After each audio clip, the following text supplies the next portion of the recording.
మెదక్ జిల్లాలో ఉన్న ఓటర్లందరూ తమ ఓటు హక్కు వినియోగించుకోవాలని మెదక్ జిల్లా ఎన్నికల రిటర్నింగ్ అధికారి కలెక్టర్ రాహుల్ రాజ్ అదనపు కలెక్టర్ వెంకటేశ్వర్లు కోరారు. నేను ఖచ్చితంగా ఓటు వేస్తాను, మీరు కూడా ఓటు వేయండి అనే నినాదంతో బుధవారం మెదక్ నూతన కలెక్టరేట్ కార్యాలయం నుండి మెదక్ రామ్దాస్ చౌరస్తా వరకు ఆయా శాఖ అధికారులు పోలీసు సిబ్బందితో బైక్ ర్యాలీ నిర్వహించారు.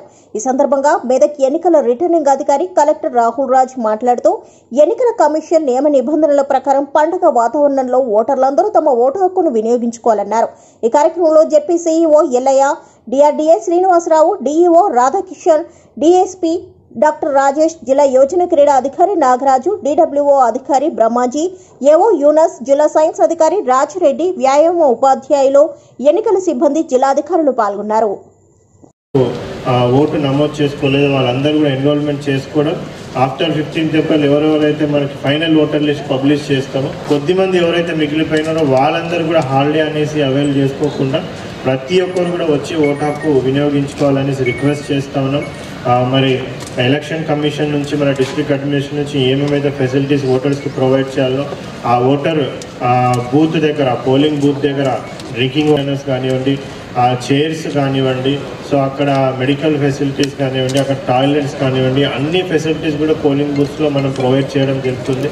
సో దాన్ని సద్వినియోగపరచుకొని ప్రతి ఒక్కరు కూడా పెద్ద ఎత్తున మెదక్ జిల్లాలో 100% పోలింగ్ నమోదు చేయడానికి అందరూ కూడా పార్టీల దీంట్లో పార్టిసిపేట్ చేయడం సెకండ్. సో ఫస్ట్ నమోదు చేసుకోవడం ప్రతి ఒక్కరిది కర్తవ్యం. సో అందరు నమోదు చేసుకున్నాక ఎవరెవరైతే నమోదు చేసుకున్నారో వాళ్ళందరూ కూడా కంపల్సరీగా 13th కూడా నమస్కారం. ఎస్పెషల్లీ ఈరోజు బైక్ ర్యాలీలో పాల్గొన్న ప్రతి ఒక్క అధికారులకు, వాళ్ళ స్టాఫ్కి, సో ప్రతి ఒక్కరు కూడా పేరున వాళ్ళందరికీ కూడా కృతజ్ఞతలు తెలుపుతా ఉన్నాను. మరి ఇటువంటి బైక్ ర్యాలీని సక్సెస్ఫుల్గా కంప్లీట్ చేసుకోవడానికి సహకరించిన పోలీస్ శాఖ వాళ్ళకు, ట్రాఫిక్ పోలీస్ వాళ్ళకు, వాళ్ళందరూ కూడా ప్రత్యేకంగా ధన్యవాదాలు తెలుపుతాను. అంటే అధికారులతో అందరితో కూడా ఈ బైక్ ర్యాలీ చేయడానికి మెయిన్ ఉద్దేశం ఏంటి అనేసి అంటే, లాస్ట్ టైం మనకు తెలుసు, సో పోలింగ్ శాతం మనకు చాలా మంచిగా నమోదైంది last time.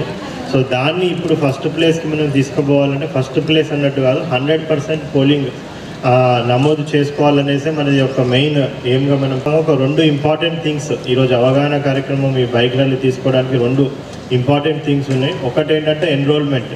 So 1st April, ఇప్పుడు మనకి 1st ఏప్రిల్ రాబోతూ ఉన్నది, అదొక కట్ ఆఫ్ డేట్గా తీసుకొని 1st ఏప్రిల్ 2024 నాటికి ఎవరెవరైతే 18 years కంప్లీట్ అయినారో